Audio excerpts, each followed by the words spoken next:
So I've been using my iPhone 13 Pro Max since it released and I'm absolutely loving it. Now I've upgraded from an iPhone XS Max and I want to let you know my real world thoughts on this phone. So I'm not going to do any benchmarks or any tests, just how I feel about it, how it works for me in the real world.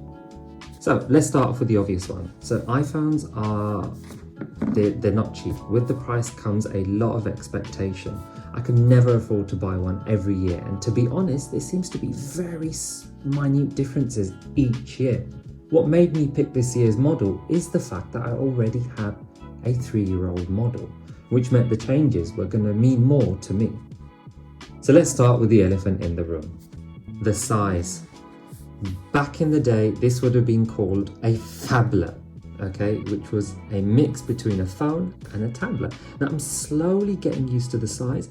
It is heavy to hold in one hand, although with my hands being large, I've definitely gotten used to it. It's been quite tricky to take it out of my pocket and immediately balance it in order to type on it. I swear every time this happens, it feels like I'm about to drop it. This feeling has become less every time I do it, but still it's quite unnerving. Now the screen itself, the increase in contrast and the superb HDR is just phenomenal. I love comparing a movie played on this screen to my TV because there's simply no contact. I remember binge watching Apple TV on my iPhone XS Max thinking that was amazing. This is just on another level. Then again, the TV I'm comparing it to is a Sony Bravia and it's just a mid-range, and although decent, doesn't come anywhere near an OLED. I can only imagine what one of these screens would be if they were full-size TV. I mean, I'd totally buy it. Obviously, it would be about £5,000 maybe. And I guess they would call it an Apple TV. ProMotion is the biggest upgrade. Now, when I scroll through web pages, it is buttery smooth. I don't know how much you can actually tell on the video now, but in real life, it definitely looks good. And just, oh yes, look, that's where you can see it.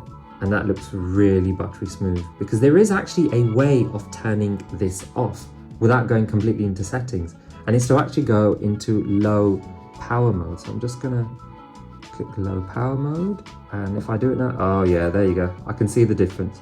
Don't know how much you can see the difference on the camera there though.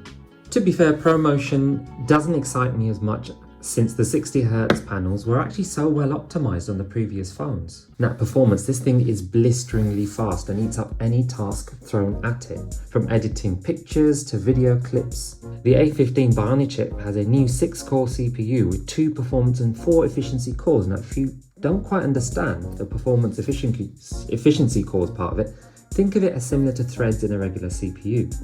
Now, if you don't understand that, just know that the A15 chip is a beast. So iOS optimizations help greatly, which for me is actually a huge win over Android.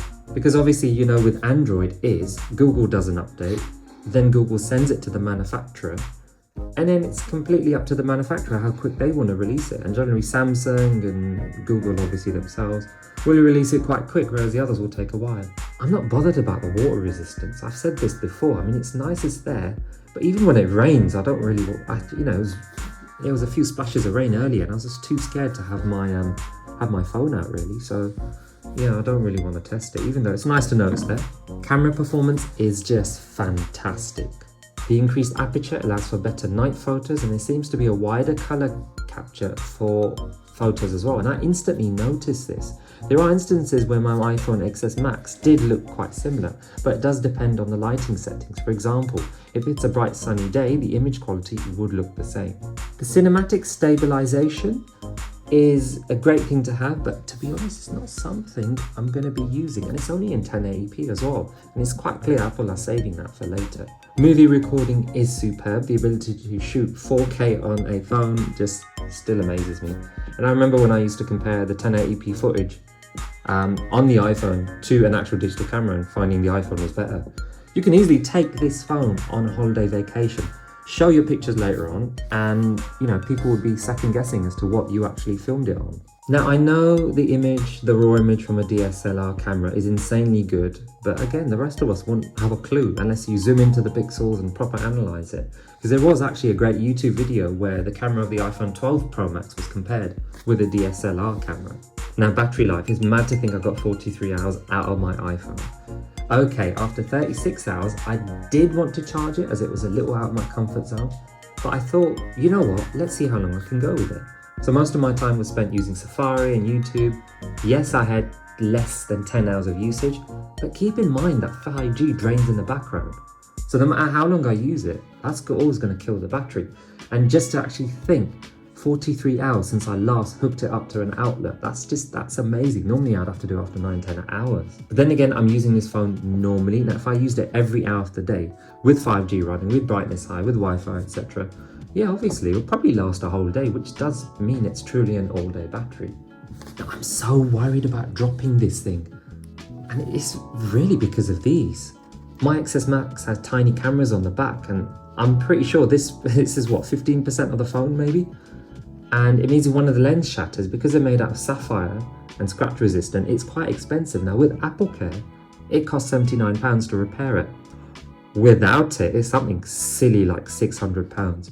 So I have got the case on it which raises the lip, but I'm still afraid to put it in my pocket, because I've had instances where I put it in my pocket, I've brushed past an object and it's hit the phone, and I've sort of taken the phone out to see if the lens is fine. So that's going to be a few years of panic. I've seen a few cases out there that are meant to cover the lens. I'm not too sure about them. I'm pretty sure they might scratch them later on, but we'd have to see what reviews are like that from other people.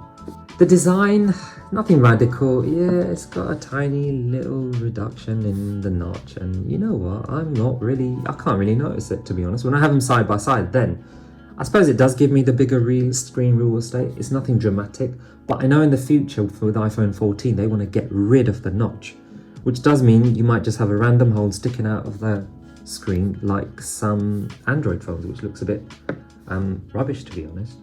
Okay, so far I'm happy with my purchase. I do recommend this if you have an older iPhone, or if you're waiting to get the iPhone 12 lineup, because those prices will have reduced, particularly on eBay, and that makes sense also.